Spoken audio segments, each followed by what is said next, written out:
السلام علیکم، میں امداد سومرو۔ برطانیہ سے سابق وزیر اعظم نواز شریف صاحب کی ایک ویڈیو، ایک تصویر آئی ہے اور وائرل ہوئی ہے۔ وائرل اس وجہ سے ہوئی ہے کہ اس تصویر نے، اس ویڈیو نے بڑے بڑوں کے دلوں پر چھریاں چلا دی ہیں۔ اچھی خاصی ٹرولنگ ہو رہی ہے اس تصویر کو لے کر، اچھا خاصا تماشا بنایا جا رہا ہے، کیونکہ تصویر ظاہر ہے برطانیہ سے آئی ہے، اور تصویر جس ملک سے آئی ہے اس ملک میں ایک خاموش انقلاب برپا ہو گیا ہوا ہے۔ یہ دونوں باتوں پر میں بعد میں آؤں گا، پہلے ذرا دو تین اور معاملات ہیں ان پر، لیکن ان سب کا تعلق ظاہر ہے پاکستان کے نظام سے ہے، پاکستان کی سیاست سے ہے، اور پاکستان میں ایک جو عجیب و غریب قسم کا ماحول بنایا گیا ہے اس سے ہے۔ برطانیہ کے انقلاب کا بھی، نواز شریف صاحب کی تصویر کا بھی، اور اس کے علاوہ جو ایک بڑا معاملہ، بڑا بحران کل جو پاکستان میں سے ٹل گیا ہوا ہے، پاکستان میں بحران پیدا ہو سکتا تھا، ہوا تھا، بڑے عرصے سے تھا، وہ ٹل گیا ہوا ہے۔ وہ ہے سپریم جوڈیشل کونسل کے اجلاس میں 3 جج صاحبان کے ناموں کی منظوری ہو گئی ہے، اللہ کر کے۔ پہلے تو معاملہ ڈیڈ لاک کا شکار تھا۔ چیف جسٹس صاحب، جو چیف جسٹس عمر عطا بندیال صاحب، ان کی نامزدگیاں ایک بار نہیں 2 بار مسترد ہو گئیں، اور فائنلی پھر معاملات سپریم جوڈیشل کونسل میں بیٹھنے سے پہلے طے کرنے کے بعد پھر 3 ناموں کی منظوری ہوئی ہے۔ ان میں سب سے بڑا نام جو ہے، سب سے بڑا نام اس طرح بڑا نہیں، لیکن پاکستان کی جوڈیشری میں جو سب سے زیادہ جن کا نام ان دنوں خبروں میں رہتا ہے، جو ہر کسی کو آئینی اور قانونی ریلیف دینے کے حوالے سے مشہور ہیں، چیف جسٹس اسلام آباد جسٹس اطہر من اللہ صاحب، ان کا نام جو ہے وہ سپریم کورٹ میں ایلیویشن کے لیے منظور کر دیا گیا ہے، کیونکہ ایک جو گلا تھا وکلاء برادری کو، یا ایون ساتھی جج صاحبان چیف جسٹس صاحب کے جو سپریم جوڈیشل کمیشن کے رکن بھی ہیں، جسٹس قاضی فائز صاحب، جسٹس منصور صاحب، جسٹس سردار طارق صاحب، انہوں نے تو ایک بار نہیں بار بار خطوط بھی لکھے چیف جسٹس صاحب کو، اور انہوں نے لکھا کہ بھائی یہ جو 5 اسامیاں سپریم کورٹ میں خالی پڑی ہوئی ہیں، ان پر آپ کیوں نہیں جج صاحبان کا تقرر کرتے، ایلیویشن کرتے ہیں تو ایلیویشن کا جو ہے طریقہ کار کہ سینئر موسٹ جج صاحبان کو اوپر لے کر آیا جائے۔ سندھ سے تو خیر یہ ریت اب بھی سندھ ہائی کورٹ کے حوالے سے برقرار رہی کہ سینئر موسٹ جج صاحبان، اور خاص طور پر جو چیف جسٹس ہے سندھ ہائی کورٹ کے، ان کو تو نظر انداز کر کے اور نچلے ججوں کو نامزد کیا گیا تھا، ان میں سے ایک تو کا نام مسترد ہو گیا۔ بہرحال تو یہ معاملہ جو تھا بہت کافی عرصے سے ایک بحرانی کیفیت اختیار کیے ہوا تھا، بلکہ اس کی وجہ سے عدالت کے اندر ایک تناؤ کی کیفیت تھی۔ یوں لگ رہا تھا کہ جیسے چیف جسٹس آف پاکستان اور سینئر موسٹ جج صاحبان جو ہیں، جسٹس قاضی فائز صاحب، جسٹس سردار طارق، جسٹس منصور علی شاہ صاحب، وہ جو جج صاحبان ہیں وہ چیف جسٹس کے جو خلاف ایک الگ سے ایک محاذ تو نہیں کہنا چاہیے، لیکن ان سے نالاں تھے۔ ان کا جو کنڈکٹ تھا خاص طور پر اس معاملے سے، جو ججز کے تقرر کا معاملہ ہے، اس پر وہ ان کو لکھتے رہے، اور پھر بینچز بنانے کے معاملے پر وہ جو آپ نے مشہور جملہ سنا ہوگا، کیا بینچز تھے؟ ہم خیال بینچز، اور پھر ان میں تاثر یہ دینے کی کوشش کی جاتی رہی ہے جو دینے والے تھے، میں نہیں دے رہا یہ تاثر، کہ یہ ہم خیال بینچز بنائے جاتے تھے عمران خان صاحب کو فائدہ پہنچانے کے لیے۔ تو اب یہ جو معاملہ جو جج صاحبان کے سپریم جوڈیشل کونسل میں 3 جج صاحبان کی نامزدگی جو ہوئی ہے، اب ظاہر ہے معاملہ جائے گا پارلیمانی کمیٹی میں، تو پارلیمانی کمیٹی سے منظوری کے بعد پھر ان کا نوٹیفیکیشن ہو جائے گا، اور جج صاحبان جو ہے وہ اپنے چلے جائیں گے اسلام آباد، سپریم کورٹ میں بیٹھیں گے۔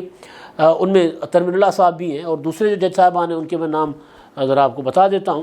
جسٹس حسن رضوی صاحب ہیں، اور جسٹس شاہد وحید صاحب، ان کے ناموں پر اتفاق ہوا، اور جسٹس شفیع صدیقی صاحب ہیں، ان کا نام جو ہے مؤخر کر دیا گیا ایک بار پھر۔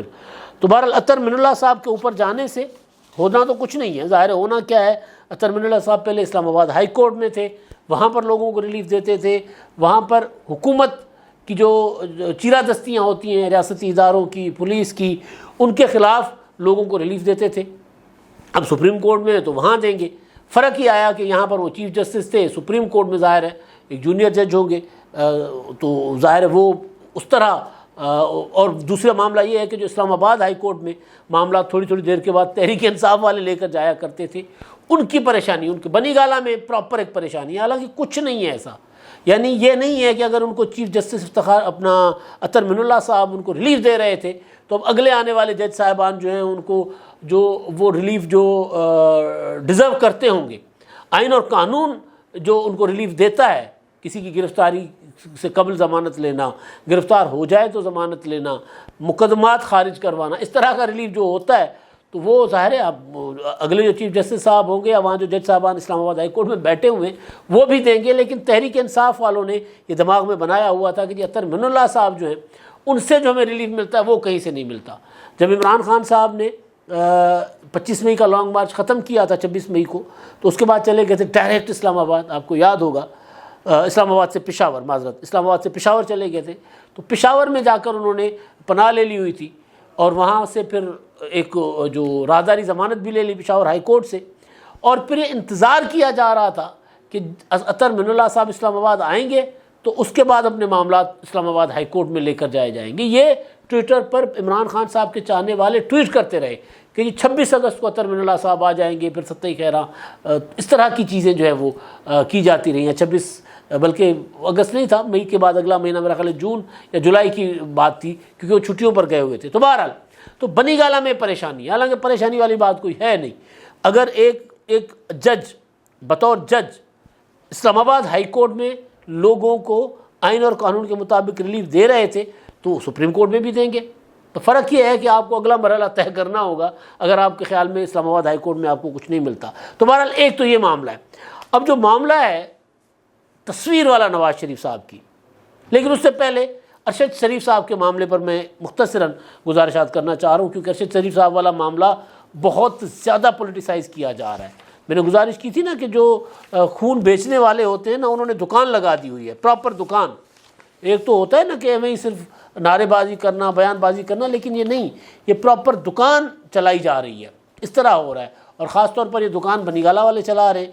تو اب اس میں جو کینیا کی پولیس ہے متعلقہ، انہوں نے رپورٹ پراپر جاری کر دی ہے، اس میں باقی انہوں نے وہی جو ایک جواز دیا ہے کہ جی ناکے پر روکنے کی کوشش کی گئی تھی اور نہیں رکے تھے، ان کے ڈرائیور گاڑی بھگا کر لے گئے تھے، تو جس کے بعد ان کو فائرنگ کی گئی گاڑی پر، اور پھر ارشد شریف صاحب جو ہیں وہ اس میں ہلاک ہو گئے، قتل ہو گئے۔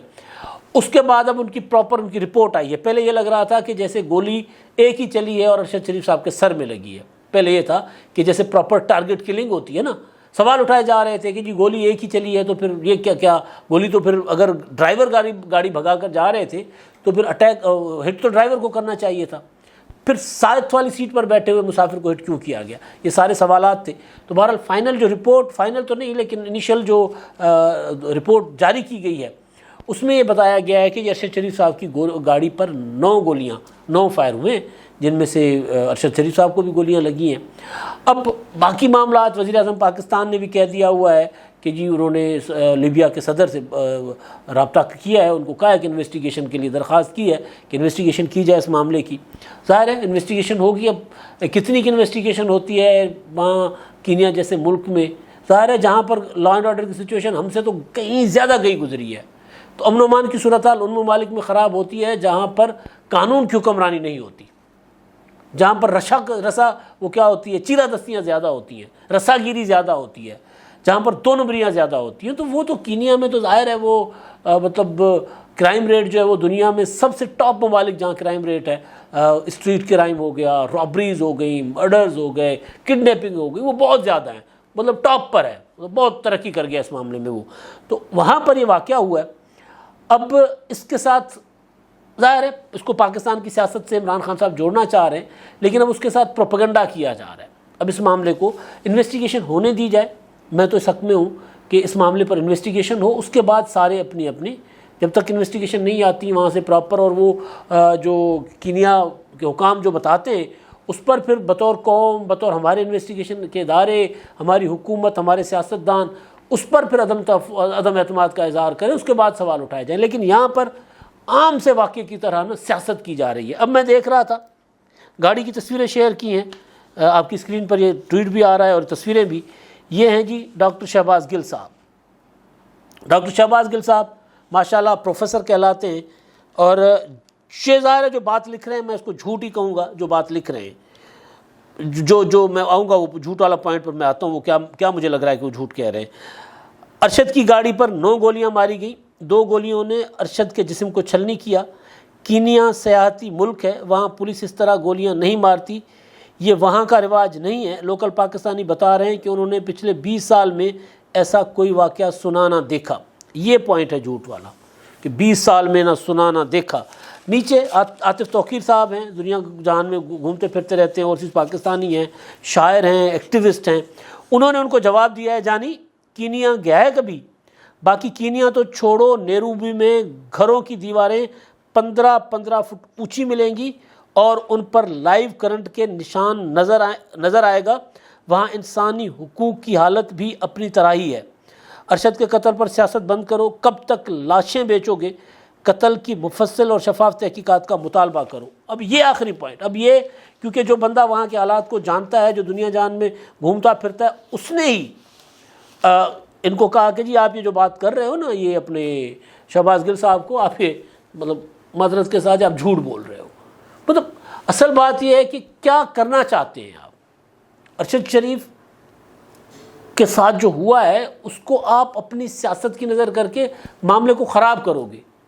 اپنی جو پاکستان کی انٹرنل پولیٹکس ہے اس کو پاکستان میں قتل نہیں ہوا, اس سے اس کو دور رکھو. ہاں جب رزلٹ آ جائے گا, پراپر انویسٹیگیشنز ہوں گی تو اس کے بعد بات کر لو, بالکل آپ کا رائٹ ہے.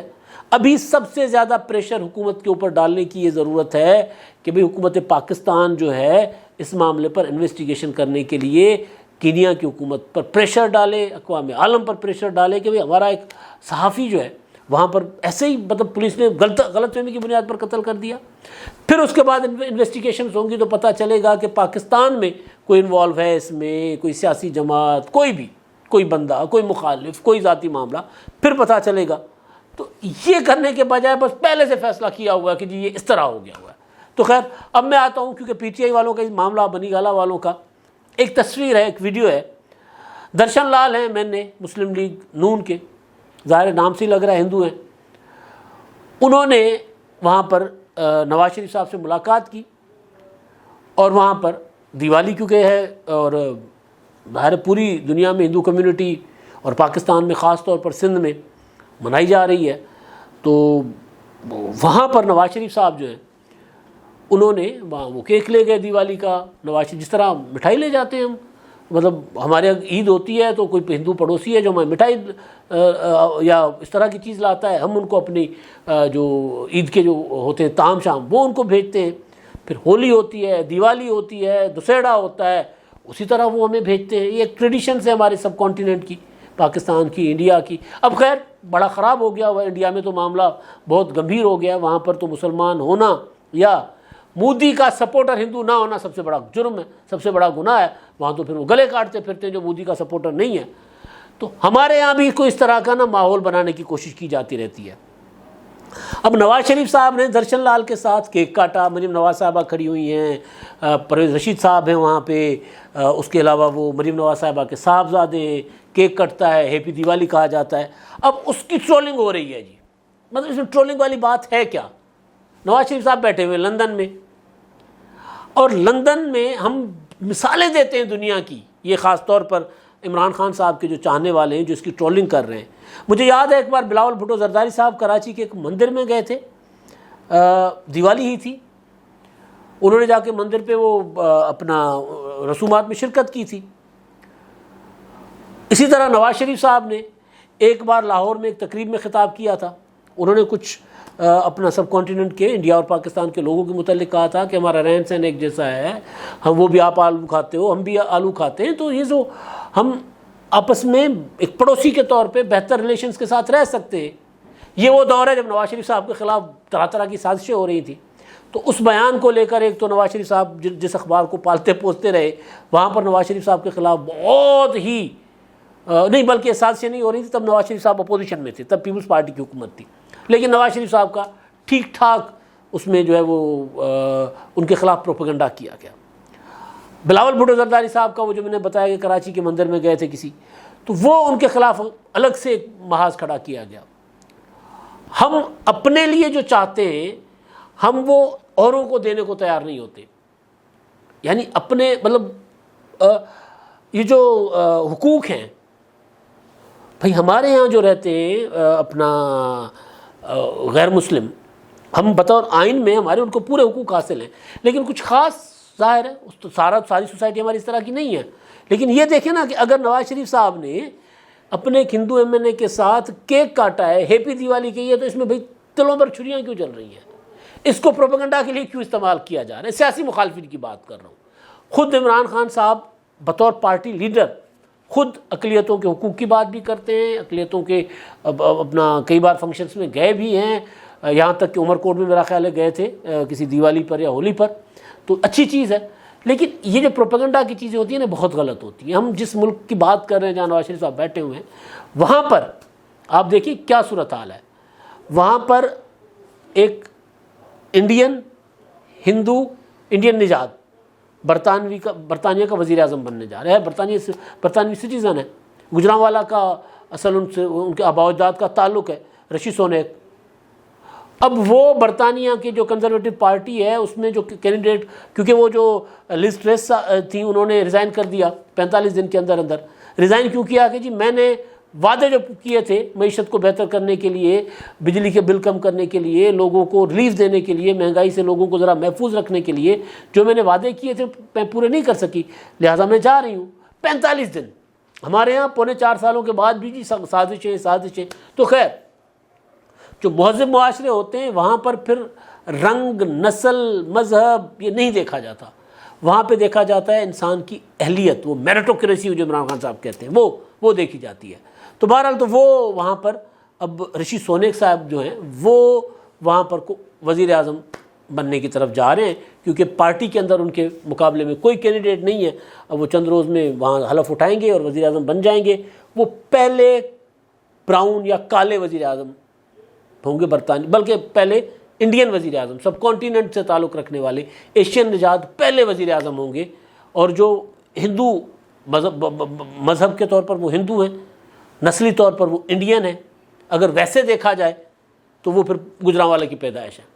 تو سوسائٹیز جب یہ والی سارے جو ہے نا بھید بھاؤ ختم کر دیتی ہیں تو پھر ترقی کرتی ہیں. ہمارے یہاں ہم تو مطلب اب دیکھیں ویسے برطانیہ والوں کے خاص اگر تاریخ کے حوالے سے ہم دیکھیں تو اب 200 برس تک گورے نے حکمرانی کی ہے ہمارے اوپر, یہ سب کانٹیننٹ پر, تب متحدہ انڈیا تھا, حکمرانی کی ہے. تو اس کے بعد اب جا کر ایک انڈین یا ایک سب کانٹیننٹ کا شہری, ایک ایشین جو ہے وہ جا کر گوروں پر حکمرانی کرے گا. کیونکہ جو قوانین ہوتے ہیں یا جو رویے ہوتے ہیں لوگوں کے, وہ بنیادی طور پر ملکوں کو ترقی دلاتے ہیں. تو ظاہر ہے برطانیہ اس لیے ہے کہ وہاں پر یہ بھید بھاؤ نہیں ہے. اور ہمارے یہاں خاص سوچ رکھنے والے لوگ, ہماری پوری سوسائٹی نہیں, میں بار بار کہہ رہا ہوں, خاص سوچ رکھنے والے لوگ یہ بھید بھاؤ کرتے ہیں. مذہبی اقلیتیں کیا, ہم تو اپنے ذات, برادری, اور جیسے انڈیا ہے, مطلب میں پورے اپنے خطے کی بات کر رہا ہوں, صرف پاکستان کی نہیں, تو ذات, برادری, پھر مطلب عجیب و غریب قسم کے, اسی وجہ سے ہم پھنسے ہوئے ہیں, نکل نہیں رہے. نہ انڈین نکل رہے ہیں, نہ ہم نکل رہے ہیں اس غربت سے, ان بحرانوں سے, نہ پڑوس میں سری لنکا والے نکل رہے ہیں, نہ ادھر بنگلہ دیش والے نکل رہے ہیں. انسان کو انسان سمجھ کر اگر انسان آگے جائے گا تو پھر ایسے انقلاب, خاموش انقلاب برپا ہوں گے اور ترقیاں بھی ہوں گی. اب تک کے لیے اتنا ہی. اللہ حافظ.